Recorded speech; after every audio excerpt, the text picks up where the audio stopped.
Dans Lady vous écoute aujourd'hui, nous allons parler de l'engagement humanitaire, l'engagement du social, de la vie en quelque sorte, puisqu'il faut bien que chacun de sa fenêtre puisse apporter de l'eau au moulin pour que les choses passent bien. Et quand nous parlons de l'eau, nous allons revenir sur le festival Modarbo. Vous en aviez entendu parler dans une édition précédente. Nous allons avancer. La date a changé et vous avez bien fait de rester connecté à Lady vous écoute. Nous allons l'apprendre avec nos invités du jour. Merci de les recevoir avec moi. Monsieur Pierre Zola, bonjour. Bonjour. Vous êtes consultant, expert data intelligence et en français facile, je pourrais dire que vous êtes spécialiste de l'intelligence artificielle. En fait, ça couvre des sujets qui tournent autour de l'intelligence artificielle, mais pas que. Il y a aussi l'aspect business intelligence, oui. Et puis tout ce qui touche aussi à l'analyse des big data, en fait. On reviendra dessus tout à l'heure. Merci d'être présent sur notre plateau. Freddy Zanga, bonjour. Oui, bonjour. Monsieur le Président de la Chambre internationale pour le commerce et la promotion, le CICP. Je suis le président de la Chambre internationale pour le conseil. Le conseil, pas le... Conseil et la promotion, c'est une organisation patronale qui donne de la visibilité aux entreprises africaines à l'international. Nous sommes une chambre de commerce qui fait les mises en relation, l'organisation des voyages et des rencontres d'affaires. L'objectif étant de créer des interconnexions entre l'Afrique et l'international. Merci, M. Zanga, pour votre présence sur le plateau. Merci à tous les quatre pour ce que vous faites chacun. Je vous laisse la parole, Valérie Sandrine Moussanda. Vous êtes la promotrice de Diel Media. Voulez-vous nous en parler de Diel Media, d'ailleurs? Oui, effectivement, je suis la promotrice de Diel Media. C'est une entreprise de production audiovisuelle, production radiophonique, production documentaire.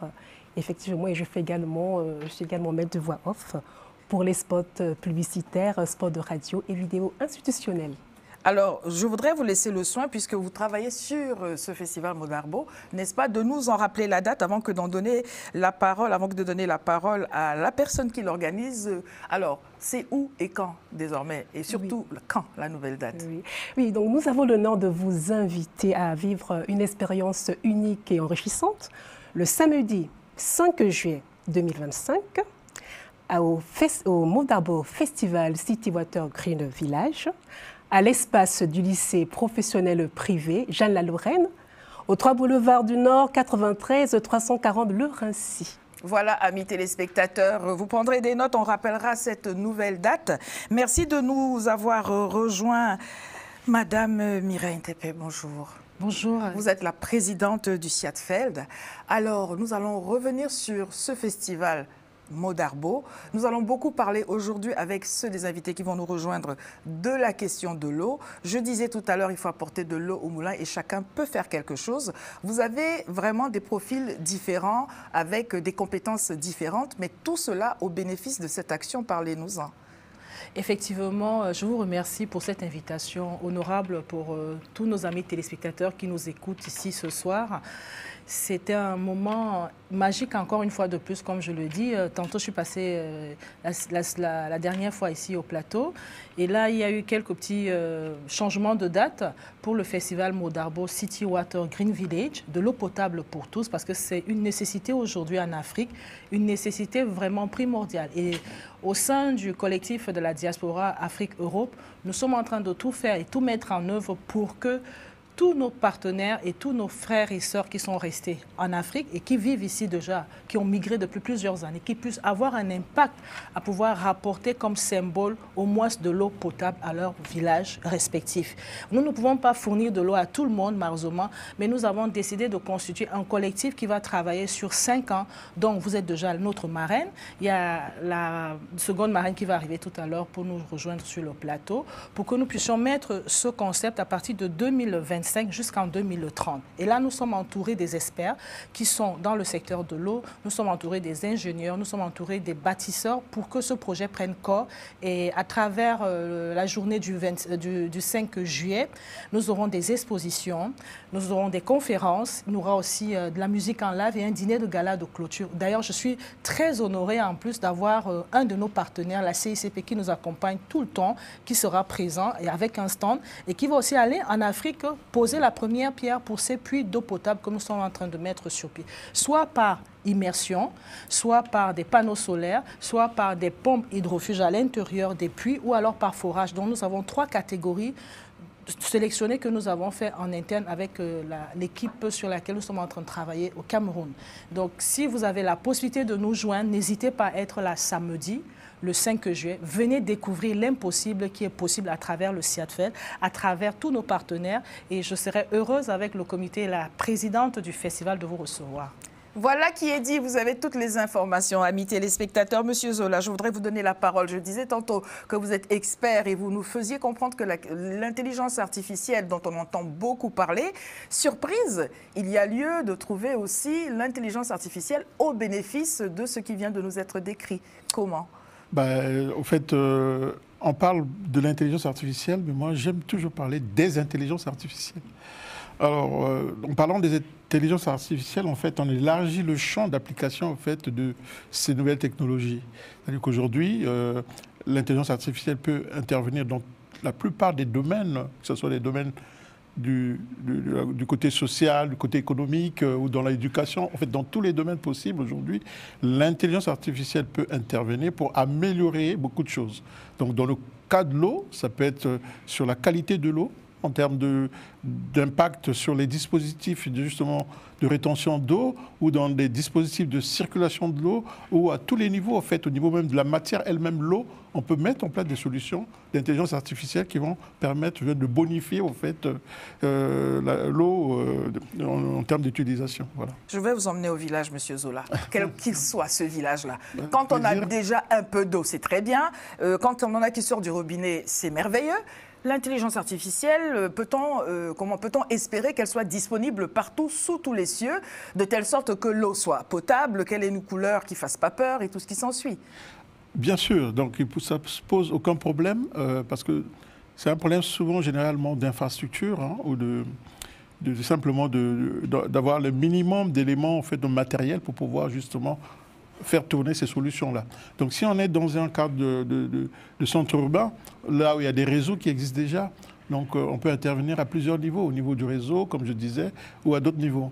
Mais si on est plus dans la campagne, évidemment, on pourra intervenir directement au niveau plutôt des récipients d'eau, les systèmes qui retiennent l'eau, et puis peut-être intervenir aussi de la matière elle-même, en termes, par exemple, en travaillant sur des indicateurs microbiologiques, par exemple, ou physico-chimiques, justement, qu'on peut suivre justement pour avoir une idée très nette, soit du niveau de la qualité de l'eau ou sur d'autres éléments en fait, qui donnent une idée sur la purification de l'eau. Voilà. Je ne voudrais pas manquer de préciser que vous êtes formateur et je vous disais en préparant cette émission que nous allons être formés sur comment arriver dans mon village à moi. Vous pourriez mettre je ne sais pas quel gris-gris dans l'eau qui s'appellerait intelligence artificielle et qui ferait que l'eau ait une meilleure saveur, mais on revient dessus si vous le voulez bien. Monsieur Freddy Zanga, vous êtes donc partenaire de cette belle initiative.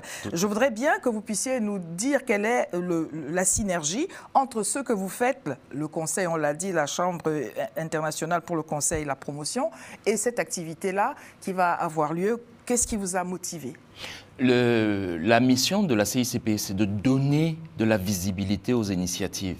Donc nous sommes très bien placés pour intéresser du monde à venir participer à ces événements. Nous sommes une plateforme qui mobilise les entreprises. Donc il est déjà question que lors de cet événement, que les entreprises viennent joindre l'utile à l'agréable. C'est-à-dire que pendant l'événement, ce sera aussi un moment de networking et justement de donner de la visibilité à une initiative comme celle-là, que nos partenaires vont devoir soutenir parce qu'au jour d'aujourd'hui, on ne peut rien faire sans les moyens. Nous, on a des partenaires, des investisseurs qui pourront venir apprécier l'intérêt et l'impact social de ce projet et voir comment est-ce qu'ils peuvent s'impliquer pour soutenir l'initiative. Donc, on y sera. Non seulement j'y serai, je vais intéresser d'autres partenaires à venir être présents. Et comme je disais, ce sera aussi l'occasion d'élargir le réseau relationnel. Parce qu'une entreprise qui n'a pas de contact, qui n'a pas de relationnel, c'est une entreprise qui peut facilement mourir parce qu'on ne connaît pas son expertise. Donc, la communication, la visibilité est essentielle et ce sera un moment de communication, de communion et de promotion des entreprises. Et personne n'aura soif. Je suis têtue, j'ai juste envie de rester dans l'eau. Très bien. Et alors, vous, en tant que citoyen du monde, je vais le dire ainsi, quel regard portez-vous sur la pénurie d'eau, là où il n'y en a pas souvent, et de la qualité de l'eau, comme le disait M. Zola, à juste titre, parfois il y a de l'eau, mais on ne sait pas s'il faut en boire ou pas du tout. Quel regard portez-vous dessus? Je pense que c'est juste une affaire de volonté, de petite volonté. Je ne veux pas taquiner les politiciens en disant que c'est une affaire de volonté politique. Parce que de l'eau, très souvent, surtout en Afrique centrale en particulier, il y en a. Seulement, il manque d'initiative et parfois de technologie, d'intelligence pour aller creuser, pour aller chercher cette eau là où elle se trouve. C'est là où nous, nos experts, les partenaires financiers ont leur rôle à jouer. Je vois par exemple dans mon village, il y a de l'eau.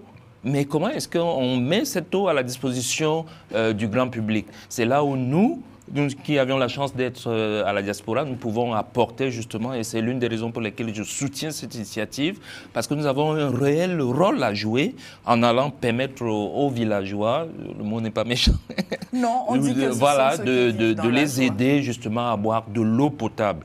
Et grâce à l'intelligence artificielle de M. Pierre, on saura leur apporter de l'eau potable.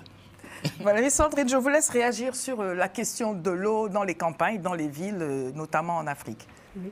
Oui, effectivement, aujourd'hui, on peut dire que l'eau potable est un enjeu mondial, hein, aujourd'hui, que ce soit en Afrique ou dans le monde. Et selon les statistiques, selon les données de l'OMS et l'UNICEF, il y a environ 2,3 millions de personnes qui n'ont pas accès à l'eau potable et aux installations sanitaires de base. Donc, ça pose des défis sécuritaires, sanitaires, éducatifs, etc. Donc au niveau des villes et des campagnes. Voilà, c'est un peu... Pensez-vous tous les quatre que les citoyens vont vraiment s'accommoder? Parce que souvent, on met des infrastructures, mais on voit bien que les anciennes habitudes ont la vie dure. Quand on a vu, par exemple, pendant la période du Covid, où il fallait absolument se laver les mains parce que ceci, parce que cela, d'aucuns se disaient, bon, depuis 300 ans que je le fais, les mains pas tout à fait propres, ça n'est pas grave. Comment pensez-vous que ces infrastructures, une fois qu'elles sont disponibles, que cela rentre vraiment dans les habitudes locales? Personnellement, je crois que c'est une affaire de communication et d'éducation. Je me souviens, pour la petite histoire, le feu directeur général de la première société de l'eau du Cameroun avait du mal à expliquer à ses frères au village qu'il y avait une cotisation, une modeste contribution à donner pour l'entretien des infrastructures. Parfois, c'est difficile d'expliquer oui, parce que l'eau, soit c'est l'eau de pluie, elle tombe du ciel, soit c'est l'eau de la nature. L'eau du puits qui est gratuite. Donc, il avait du mal à expliquer à ses frères qu'il va falloir donner une modeste contribution pour l'entretien des tuyaux, pour l'entretien des techniciens, pour les produits, l'intelligence, parce que cette expertise-là, elle a un coût. Donc, il va falloir éduquer les personnes qui savent que l'eau, c'est le puits, c'est gratuit, et que désormais, le forage, la machine qui va devoir extraire, parfois a besoin de carburant. Je ne sais pas comment ça va fonctionner, je ne me connais pas beaucoup, mais c'est essentiel d'expliquer, de prendre le temps d'expliquer certaines choses. Nous sommes là pour cela. C'est cadeau pour vous, Monsieur Zola. Alors, expliquez-nous. Donc, ça tombe très bien. Ça passe donc par la communication, comme vous avez dit, mais aussi la formation. Je pense qu'il faut emmener les gens. On est dans des sociétés où culturellement, c'est un peu plus aussi au niveau mondial, qu'on le veut ou non, hein. Au fait, où on a l'impression que tout est gratuit, hein, surtout que l'eau, comme on disait tout à l'heure, il y a la pluie, c'est gratos, il y a les fleuves, les rivières, c'est gratos. Est-elle potable d'ailleurs, l'eau de pluie? Faut-il la traiter forcément? C'est là où justement il faut intervenir pour qu'on ne puisse pas utiliser l'eau n'importe comment. Parce que l'eau peut avoir plusieurs usages. Si c'est pour boire ou faire autre chose, il faudra bien qu'il soit à un certain niveau de qualité. C'est là où on peut intervenir, soit en mettant en place des solutions intelligentes. Comme d'habitude, c'est faire intervenir notamment tous les travaux de filtration. Il faut filtrer l'eau, il faut travailler sur l'amélioration en fait, de son niveau de qualité pour que les gens puissent la consommer, si c'est la consommation. Si c'est pour d'autres utilisations, évidemment. Voilà, vous le savez tout. On va partir dans une autre dimension de cette rencontre et de cette initiative avec une personne qui va nous rejoindre sur le plateau. Je voudrais vous remercier, Mireille Ntepé, d'être venue nous faire une réintroduction de ce sujet-là. Nous aurons l'occasion, donc, amis téléspectateurs, de vous en parler bientôt. Nous accueillons donc sur le plateau une personne engagée, mobilisée sur plusieurs fronts. Merci de la recevoir avec nous, amis téléspectateurs. C'est Eva Nanakeo. Bonjour, madame. Bonjour, madame. Vous êtes la présidente fondatrice de Cokeo. Je voudrais vous laisser le soin de nous présenter cette structure et puis ensuite nous parlerons, puisque nous sommes aussi là pour cela, de l'interconnexion des différents domaines sur ce sujet qu'est l'eau.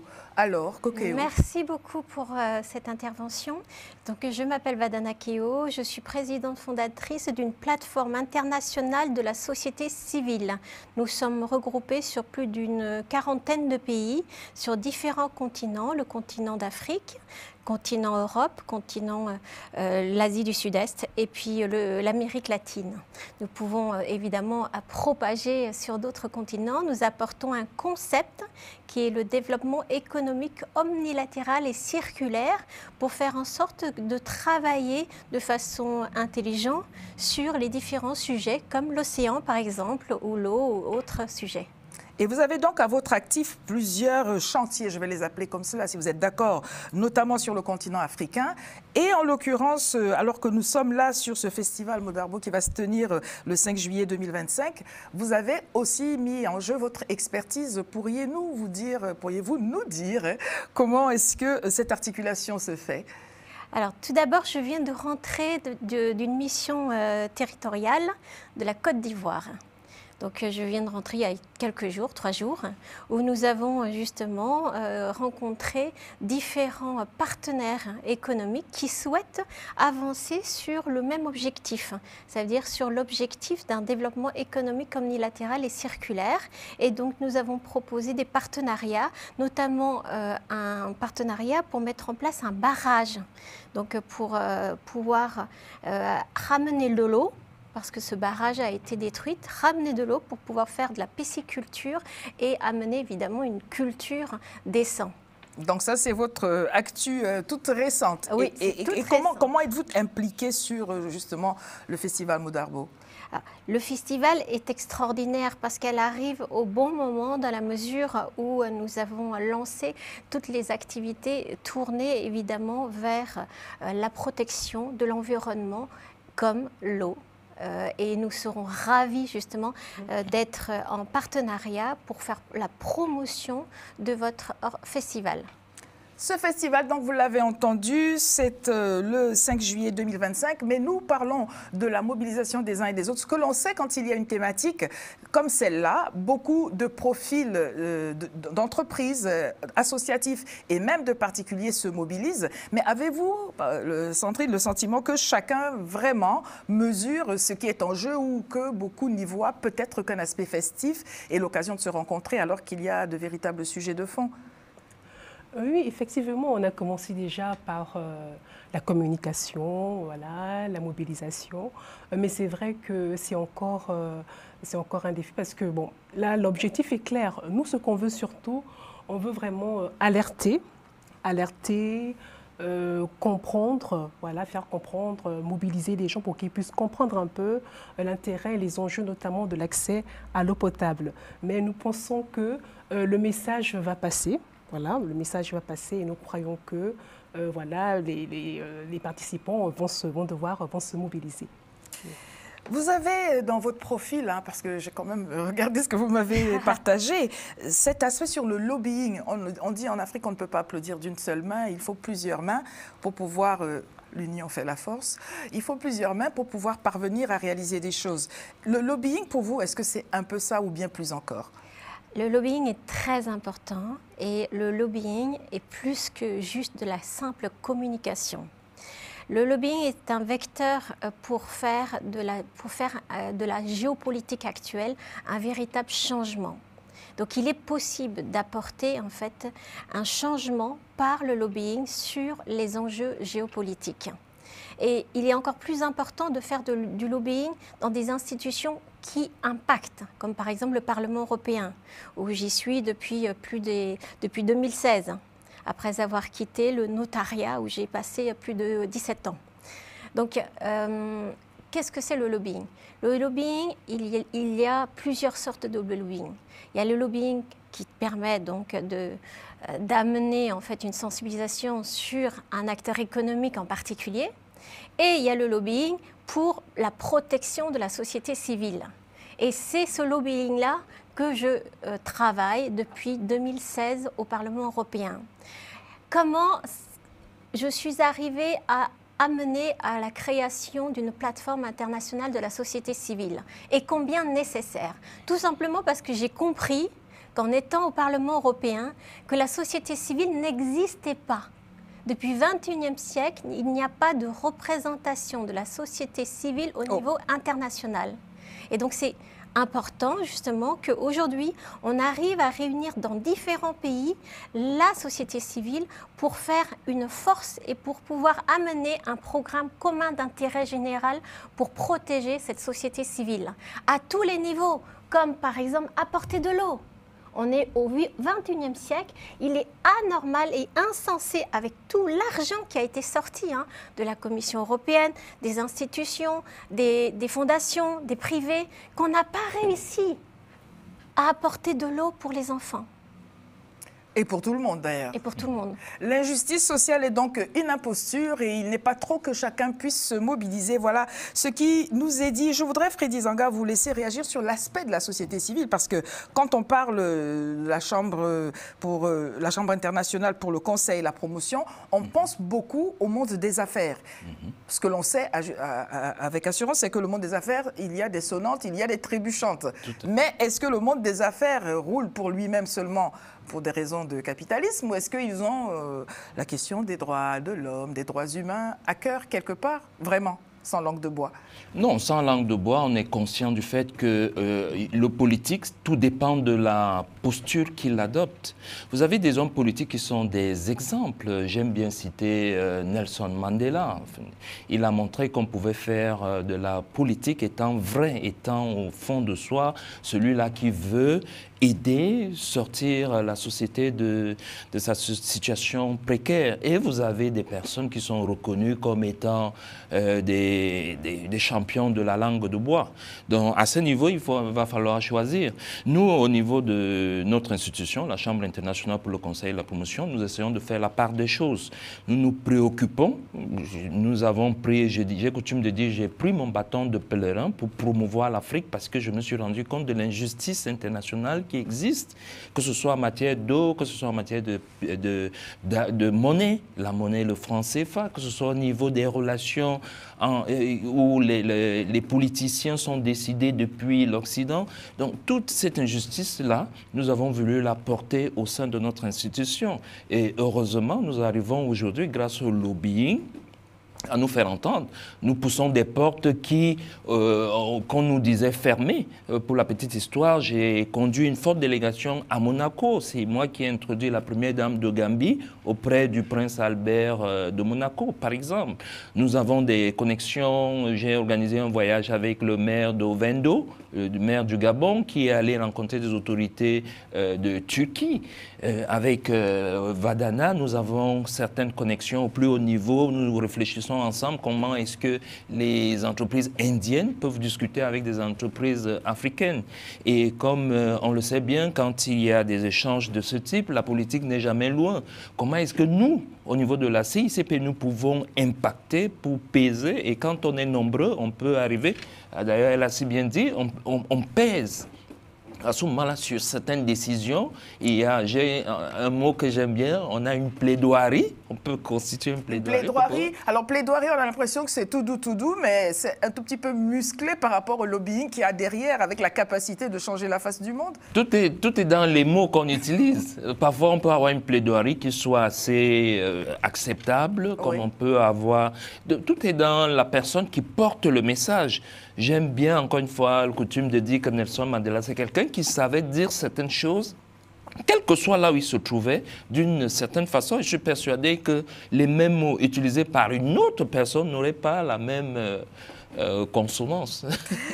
Voilà, Monsieur Zola, je voudrais bien laisser à votre appréciation. Vous êtes, j'ai envie de le dire, expert, on dirait peut-être technicien sur la partie hard skills, mais comment est-ce que, avez-vous en ligne de mire aussi tout ce qui vient de nous être décrit lorsque vous mettez en œuvre un projet, lorsque vous apportez ce conseil stratégique, lorsque vous accompagnez les uns et les autres, avez-vous tout cela Au fait, aujourd'hui, on parle des intelligences artificielles et rien que de parler déjà de ce thème, parfois ça emmène un peu les gens à se poser des questions parce qu'on voit que le côté un peu mystique, au fait. Et le côté artificiel le aussi, côté, non? Oui, mais aussi la peur de... Parce que quand on dit intelligence artificielle, on pense tout de suite à tout ce qui peut détruire, peut emmener au fait d'aller dans des situations un peu de catastrophe. Alors que nous, aujourd'hui, l'idée, c'est de pouvoir apporter cette connaissance et le divulguer, en fait, à une grosse masse de gens, de façon à ce qu'ils puissent appréhender ces technologies, puisque, en fait, l'intelligence artificielle, aujourd'hui, a des applications partout, à tous les niveaux. Donc, il n'y a pas que dans les aspects destructrices, mais... Mais voulez-vous nous dire en quoi est-ce qu'elle est enfin la solution que pas grand monde n'attendait? Pourquoi tout d'un coup il y a cet enthousiasme et jusque dans toutes les sphères? Oui, parce qu'au fait, mettre en place des solutions d'intelligence artificielle sont généralement à des niveaux où parfois ça ne coûte pas excessivement cher, en fait, par rapport à des solutions qui existent. Il y aurait donc quelque chose qui ne soit pas onéreux. Voilà, il y a déjà cet aspect aussi. Et puis, cette facilité, au fait, à apporter des solutions très intelligentes, justement, pour pouvoir améliorer la vie des gens. C'est ça, en fait. Il faut emmener ces solutions-là à ce que ça améliore la vie des gens. Donc, la vie des gens dans tous les sens, en fait. Que ce soit comme là, dans le cas de l'eau, mais ça peut être dans d'autres cas. Valérie Sandrine Moussouda, quand je parle de l'injustice sociale, quel regard portez-vous aujourd'hui sur les populations, je vais dire sur la planète tout entière? Est-ce que vous pensez qu'on est là dans cette dynamique d'égalité des chances pour les uns comme pour les autres? Pensez-vous qu'on s'en rapproche ou pas du tout? Mais je pense que c'est encore un processus, qu'il y a un travail à faire au niveau de l'égalité de chances, au niveau de l'accès à l'eau potable. Pourtant, l'eau potable, nous, je pense qu'à travers le panel, d'ailleurs au cœur du festival, il y aura un moment fort. Il y aura un panel sur la nécessité de l'accès à l'eau potable que j'aurai d'ailleurs le plaisir d'animer. On veut surtout rappeler que, en fait, l'eau potable n'est pas un luxe, mais un droit fondamental humain. Mais malheureusement, on constate que malgré certains progrès qui sont réalisés, il y a encore des disparates, il y a encore certaines populations qui n'ont pas accès. Donc pour le moment, nous sommes je crois qu'il y a encore un processus, il y a encore un travail à faire de sensibilisation, d'éducation, de mobilisation. Et aussi, il faudra insister sur la dimension intersectorielle et collective, notamment de ce défi notamment vital qui est l'accès à l'eau potable. Donc, les différents acteurs notamment qui doivent se mobiliser, les différents professionnels. Mais nous croyons que cela peut se faire, mais avec la volonté et l'engagement de tous. Je voudrais, Vadana Keo, vous demander de nous emmener en voyage en Asie du Sud-Est, précisément parce que, vu du continent africain, amis téléspectateurs, n'est-ce pas, on pourrait penser que on est le plus mal loti. Oui, non, que voulez-vous bien nous en dire? Alors, je vais vous partager mon expérience. J'ai fait 2 voyages en Asie du Sud-Est. Donc, en 2022, en exactement juin 2022 au Cambodge. Et après, j'ai refait un autre voyage au Cambodge. Un retour aux sources, donc. En décembre, exactement. Donc, je connais. Et vous savez de quoi vous parlez. Voilà. Et en décembre 2024, j'ai refait un autre voyage. D'accord? Pareil au Cambodge. Et en août 2022, j'ai fait un voyage à Pondichéry et en janvier 2025, un autre à Pondichéry. Donc, ce qui fait qu'il y a eu 2 ans d'écart pour les 2 destinations, Cambodge et Pondichéry, Inde. Alors, constat? Le constat, c'est qu'en fait, il n'y a pas la même évolution.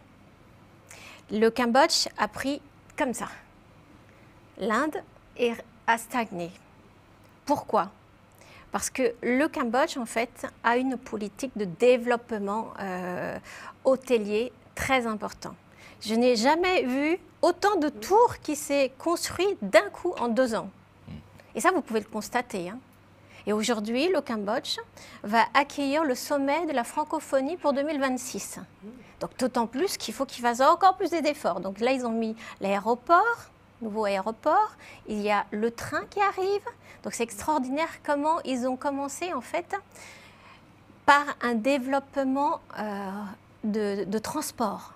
Des infrastructures. Des infrastructures. Et ça, c'est vraiment important. Et je le souligne notamment pour le continent africain. Il faut d'abord mettre la base. Et la base, c'est l'infrastructure routière. S'il n'y a pas de communication... Si on ne peut aller nulle part. Si vous ne pouvez pas aller nulle part et qu'il y a des problématiques de transport et de coûts, etc., vous engrainez en fait votre pays. Les marchandises ne peuvent pas être déplacées, les êtres humains difficilement. Et le progrès, bien évidemment, difficilement aussi. Exactement. Donc c'est pour ça qu'il est important, et là je vous fais vraiment le partage du développement que je constate, il est important de baser le développement par le transport. Donc en Afrique, s'il vous plaît, ouvrons les voies pour l'aéronautique. Mais l'aéronautique, on va déjà essayer à avoir, garder les pieds sur terre. Si déjà les routes, voilà. Sur les routes. Déjà les routes, exactement. Parce que l'aéronautique, c'est encore exactement. Peut-être un peu tirer des plans sur la comète. Exactement. Sans exagérer. Oui, pardon, amis téléspectateurs. C'est quand même nécessaire. D'accord, c'est quand même nécessaire. Bien sûr. Voilà. Donc, je dis cela qu'il faut d'abord travailler la base, qui est le transport. Et après cette base, il faut une coordination, une gestion. Si vous n'avez pas ça, ça veut dire que si vous amenez des initiatives et des progrès sans amener une base, transport et gestion et coordination, on va droit au mur. On ne pourra pas faire un développement durable. Vadana, présidente, Monsieur Zanga. Oh, pourquoi pas? Pourquoi pas? Parce que la réalité, c'est que pour diriger un pays, c'est des problématiques qu'on rencontre même aux plus basses échelles. Moi, ça ne me surprendrait pas qu'elle arrive. Parce que ce qu'elle fait déjà, je pense que c'est des mêmes problématiques qu'on est appelé à gérer quand on est président. Et après, au jour d'aujourd'hui, on a toutes les expertises. Il faut juste faire un bon casting. Parce qu'on ne peut pas être expert dans tout, mais si vous êtes bien entouré, vous avez réussi votre challenge. Je voudrais vous laisser la parole sur ce point, Vadana, dans un petit moment, mais j'ai quand même envie de vous interpeller, Freddy Zanga, parce que vous avez plusieurs cordes à votre arc, et on entend bien ce qu'elle nous dit, il y a des choses fondamentales. Il faut qu'il y ait des infrastructures routières, l'aéronautique, tout ce qu'elle nous a dit. Et pourtant, on a fort l'impression, pour le moins sur le continent africain, vous nous direz si c'est pareil en Asie du Sud-Est, il y a, vous savez, ce ballon où il y a plusieurs personnes qui courent après. C'est un sujet qui intéresse bien plus que tout le monde. Il y a beaucoup d'argent dans le football, pour ne pas le nommer. Comment pouvez-vous vous expliquer que cet argent, par exemple, ne soit pas redirigé vers les besoins? Parce que ceux-là qui sont contents de voir leur équipe gagner, ils ont raison. Ils en oublient leurs problématiques quotidiennes. Ils n'ont pas s'ils avaient le même zèle, si j'arrive à le dire, s'ils avaient le même zèle pour apprécier leur équipe préférée et le même zèle pour faire ces revendications, pensez-vous que ça changerait quelque chose? Bien sûr. Vous avez des joueurs aujourd'hui qui gagnent beaucoup d'argent, mais qui ne se, ils ne se prennent pas la tête.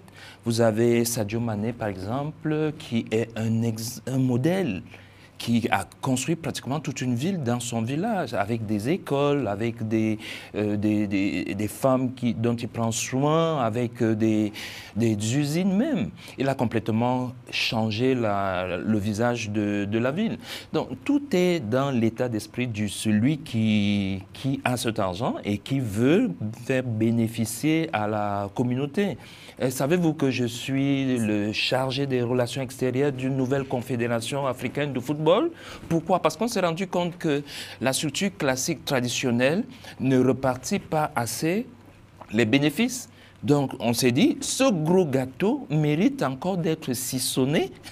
C'est vous qui avez le couteau à la main? Non, c'est pas moi qui ai le couteau. Comment comptez-vous faire quand on sait quand même que les milieux d'argent sont des milieux délicats? Pensez-vous qu'on va vous laisser, la bouche en cœur, passez-moi l'expression, venir faire ce que vous pensez que les confédérations auraient dû faire? Heureusement qu'auprès de ces structures traditionnelles, il y a des personnes qui sont sensibles, qui sont conscientes du fait que les structures traditionnelles sont arrivés au bout du rouleau. Donc il va falloir partager, recréer une autre forme de confédération de football en Afrique où on joue à 7 et ensuite une autre organisation patronale du football qui va devoir rabattre les cartes pour qu'on puisse repartager le gâteau.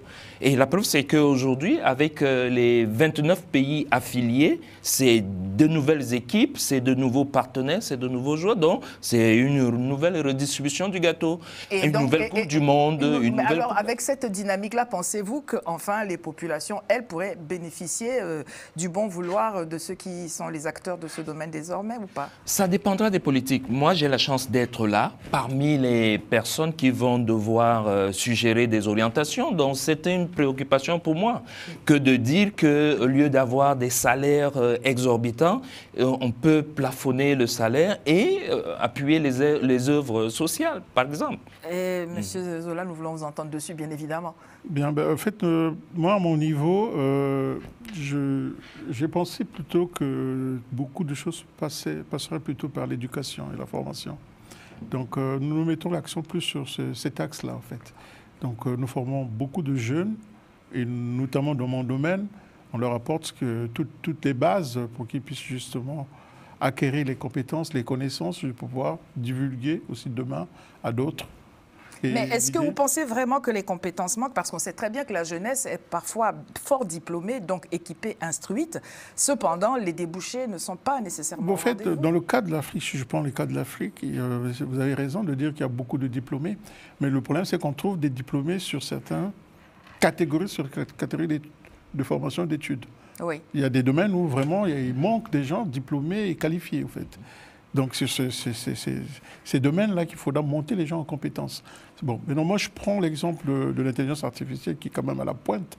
Quel avenir pour l'intelligence artificielle pour ces publics que vous... Ben, l'avenir, c'est qu'aujourd'hui, l'intelligence artificielle est partout. Donc, même si vous ne vous en rendez pas compte, vous l'utilisez comme l'air qu'on respire, quoi. Voilà, sans vous en rendre compte. Il est déjà là. C'est déjà là. Les intelligences artificielles sont déjà avec nous. Et on peut vraiment en attendre quelque chose de mieux pour tout le monde? Ben forcément, ça va améliorer. Ou est-ce que c'est encore le miroir aux alouettes? Ah non, il y a des cas concrets. Il y a des cas pratiques et concrets aujourd'hui de l'usage de l'intelligence artificielle à tous les niveaux. Hein. Nous repartons donc avec vous, Vadana, pas en Asie du Sud-Est, mais sur la partie de la société civile. Vous l'avez introduit comme tel et vous suscitez comment dirais-je, cette synergie entre le monde des entreprises, la société civile. Pourquoi pensez-vous qu'avant cela, qu'avant votre heureuse initiative, pas grand monde ne se soit penché dessus pour pouvoir générer ce que vous arrivez quand même à faire bouger comme marque? Le constat du monde associatif, c'est que le monde associatif ne s'occupe que du social et le monde économique ne s'occupe que de la rentabilité privée des personnes. Ça, c'est problématique. Et ça, il faut le changer pour la nouvelle génération. C'est une évidence parce qu'aujourd'hui, si le ciel tombe sur la tête, elle ne va pas choisir sur quelle tête elle va tomber. D'accord ? Personne n'est à l'abri, donc. Voilà, exactement. Donc ça veut dire que tout le monde doit être ensemble, donc doit être dans un omnibus, ensemble pour l'intérêt général. Et c'est la raison pour laquelle je fais cet appel en créant ce concept d'économie omnilatérale et circulaire, c'est-à-dire tous ensemble pour l'intérêt général, tout en tenant compte de la résilience climatique et tout en tenant compte de l'inclusion. Et des intérêts économiques, parce qu'une entreprise qui est fort occupée à faire du chiffre, comment faites-vous pour la convaincre de ce qu'elle devrait se mêler de choses dont elle pense que c'est le registre des associations? Elle a juste à mandater des réseaux qui sont là pour les accompagner sur les volets de l'inclusion sociale et sur le volet du climat. Et ça, il y a plein d'associations qui sont là en permanence et qui demandent que cela. Pourquoi? Quels sont les critères pour ces associations, celles des associations qui nous regardent? Je précise juste. Oui. Pourquoi les entreprises doivent-elles créer d'autres associations alors qu'il existe déjà? Parlez-vous des fondations? Je parle des fondations, je parle de toutes les unités, on va dire, qui s'occupent du social. RSE et... Exactement. Oui. Donc, il y a une différence entre RSE et ESG. Et souvent, la plupart du temps, les entreprises se préoccupent du RSE. C'est très bien, c'est déjà une bonne évolution. Mais on est loin de notre compte parce qu'aujourd'hui, l'entreprise doit produire des activités, des initiatives ESG. Pour la meilleure compréhension de tous, pas beaucoup d'abréviations, sinon nos téléspectateurs... Responsabilité sociétale des entreprises, c'est RSE. Et ça permet en fait à l'interne de protéger les salariés, les membres d'une structure économique. Le ESG, c'est ce que l'entreprise va produire extérieur et qui va impacter sur le social, sur l'environnemental, sur le gouvernement. Donc ça doit être environnemental comme E, social comme S et G comme bonne gouvernance. Et c'est là mon appel.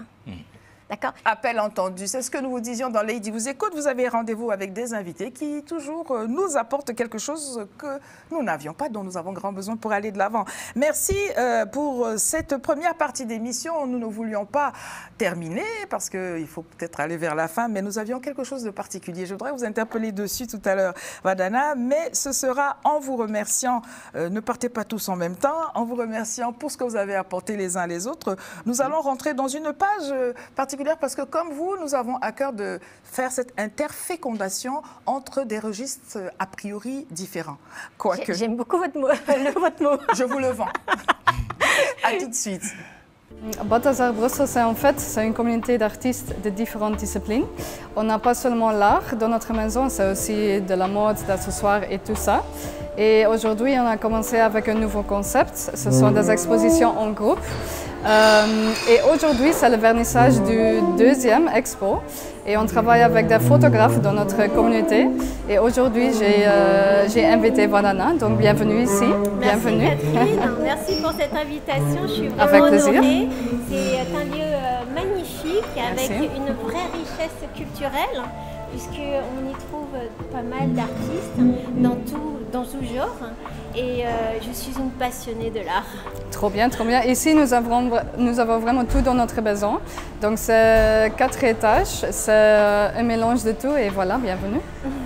Par notre concept Cokeo, nous avons en fait fédéré les artistes au niveau international. Oui. Et je serais vraiment ravie de vous les présenter. Ok, trop bien, merci, je suis ravie. À partir du projet de l'ONG Budashai, j'ai conçu une boîte à outils d'experts qui s'appelle l'ASBL Cokeo, qui est implantée sur Bruxelles. Cokeo est une boîte à experts qui va permettre d'aider les associations à se développer, et pas uniquement l'association ONG Budashai, mais aussi les autres associations. Donc les autres associations peuvent emprunter le concept Cokeo pour pouvoir mettre en place une structuration qui va permettre d'être efficace sur le monde du développement humanitaire. Retour plateau dans Lady vous écoute. Nous parlons de cette interfécondation de plusieurs secteurs d'activité, plusieurs registres qui peuvent faire avancer le monde. Et nous recevons roulement de tambour pour vous, mademoiselle. C'est Talentia Malonga. Bonjour. Bonjour. Merci d'être venue nous voir. Alors, je ne l'ai pas dit à Vadana, mais je sais qu'elle a un lien très étroit avec ce que vous êtes. Vous êtes artiste, donc. Oui. Voilà, vous avez entendu ce qui a été dit dans la préparation de ce festival Modarbo pour apporter de l'eau, des puits, creuser des puits, des forages et toutes sortes d'infrastructures pour que tout le monde puisse être abreuvé décemment. La première question que j'ai envie de vous poser, avant que de parler de l'artiste que vous êtes, quel regard portez-vous sur votre génération qui, elle, est sur le continent africain aujourd'hui? Alors, je pense que notre génération est tellement talentueuse, nous avons juste besoin de structure et de plus de discipline pour aller sur un chemin un peu plus sur l'évolution de l'Afrique. C'est ce que je voudrais dire. Nous avons besoin de figures pour nous guider et pour vraiment montrer à quel point l'Afrique a des ressources pour être vraiment, vous savez l'expression Make America Great Again. Make Africa Great Again. Make Africa Great Again. Bon, ben nous y voilà.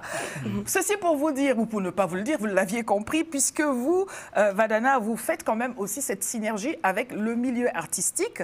Déjà, pouvez-vous nous dire comment est-ce que ça apporte quoi que ce soit, puisqu'on dit peut-être que c'est une discipline où parfois il n'y a pas tous les moyens qu'on voudrait avoir, et pourtant vous mettez cela à contribution dans la dynamique qui est la vôtre avec les entreprises et le reste? L'art est un élément essentiel de la communication. On ne peut pas communiquer sans un artiste. Donc déjà, faire du plaidoyer, c'est un art. Savoir parler, c'est un art. Donc la communication est présente. Et l'art, non seulement sert à du plaidoyer, mais il sert à guérir aussi. C'est un atout énorme, l'art, dans le monde du bien-être. Et souvent, on oublie. Je vais vous raconter une histoire personnelle. Je suis une enfant de guerre et quand je suis arrivée en France, j'étais vraiment très timide. et je n'arrivais pas en fait à communiquer en public. C'est le théâtre qui m'a sauvé la vie. Qui a été votre moyen d'expression. Exactement. C'est cadeau pour vous, Talentia, vous l'avez entendu. Là, je vous ai déroulé le tapis rouge. Donc, parlez-nous de l'artiste que vous êtes et de la femme engagée, je vais le dire, parce qu'on a entendu ce que vous nous avez énoncé tout à l'heure. Pensez-vous que vous puissiez, avec votre discipline, changer la face des choses? Oui, non. Comment? Alors, j'ai extrêmement confiance en moi par rapport à mes projets futurs parce que j'ai vraiment la vision de ce que je veux créer en Afrique. Oui. Pour cela, déjà, je dois d'abord commencer ma carrière et percer. Et pour ce que je veux faire en Afrique, exactement, je voudrais créer des conservatoires et des écoles de musique pour évoluer l'industrie musicale locale que l'Afrique n'a pas forcément en ce moment. Et je tiens à dire que je voudrais que ça commence à être un incubateur de talents pour former des jeunes et avoir des ingénieurs son, des managers, des artistes, des figures sur place. Parce que nous avons des artistes déjà connus africains comme Burna Boy, Ayra Starr Thames, mais qui sont signés dans des labels occidentaux. Nous n'avons pas de label connu en Afrique. Est-ce que vous connaissez un nom? Je n'en connais pas. Donc c'est ce que vraiment j'aimerais créer, une industrie locale, musicale en Afrique. Bien heureux donc le label qui portera votre production pour parvenir à ce que vous êtes en train de dire. On parle là de Reprod, n'est-ce pas? Est-ce que vous pouvez nous parler de votre présence à Paris? Parce que vous êtes alors franco-américaine, congolo-camerounaise, j'ai tout mélangé et peut-être pas dans le bon ordre. Et vous êtes venue très exclusivement à Paris parce que, je vous laisse nous expliquer. Alors, moi j'ai appris ça il y a quelques jours. Ma venue ici était très last minute. Je suis venue ici pour la French Music Week et j'ai eu l'honneur de me présenter au Palais Royal à 16h le 21 juin pour présenter 2 chansons originales. Et c'est la raison de ma venue en France, me présenter en tant que nouvelle artiste. Donc, amis téléspectateurs, vous savez où aller découvrir ce que fait notre Talentia sur le plateau. Et quand je dis, vous parlez de talent tout à l'heure, quand on s'appelle Talentia, c'est pas dur de faire la transition. On est déjà ainsi positionné dans la volonté de faire de l'excellence et d'une manière particulière. Répétez la question, s'il vous plaît. Quand on s'appelle Talentia, le talent, c'est jamais loin. Cette blague, je l'ai tellement entendue. Oui. Je tiens à faire une anecdote, toute petite anecdote. Avant, mon nom d'artiste, c'était Letzi, parce que mon nom est actuellement en lingala. Talensi veut dire regarde le ciel. Et donc, j'ai décidé de prendre, en anglais, ça veut dire look at the sky. Donc, j'avais pris les premières lettres de look at the sky pour créer. Et vous avez fait cet acronyme? Oui, mais j'ai décidé de garder le nom Talentia parce que c'est toujours la même signification et c'est un nom assez unique. Et j'aime bien la blague du talent, donc bon, on va garder ça. Ouf, on a eu chaud 30 secondes. Donc, vous jouez du piano, il faut quand même le dire. Nous avons à cœur de faire vraiment entendre que les femmes dans le milieu de l'art, la musique notamment, ne sont pas que des femmes objets. Elles ont du talent, voilà, on va le dire plusieurs fois, et elles ont surtout des compétences, elles peuvent être instrumentistes. Est-ce que vous pensez que ça fait la différence que de pouvoir jouer du piano en l'occurrence et de ne pas être que chanteuse, avec tout le respect que je dois à toutes nos divas, bien sûr? Je trouve que pour moi, ça rajoute de l'authenticité. Parce que malheureusement, beaucoup d'artistes de nos jours n'ont plus cette voix authentique, non plus. On a beaucoup d'autotune maintenant, on a beaucoup... L'AI remplace un peu les musiciens et je trouve que savoir jouer d'un instrument de musique rajoute cette touche humaine, en fait, sur la musique. Moi, je suis connectée d'une manière spirituelle avec l'instrument qui est le piano. Quand je joue du piano, ça me libère de tous mes problèmes, on va dire. Et pour moi, la musique, c'est l'émotion aussi. Et pour moi, être connecté avec la musique que je fais, comment le public en face de moi ne va pas être connecté avec ces émotions que je libère? Pensez-vous que ça fait la différence que de jouer d'un instrument ou pas du tout? Est-ce que vous pensez que vous pourriez toucher les uns et les autres de la même manière si vous n'étiez que au chant, par exemple? Oui, parce que je sais chanter. Je n'ai pas vraiment, et c'est vraiment pas pour être arrogante, mais je n'ai pas... Vous allez m'obliger à vous demander de nous chanter quelque chose. Je peux, hein. Vous pouvez? Allez, un petit bout, un tout petit bout. Ah, attention au micro. Some people live just for the fortune.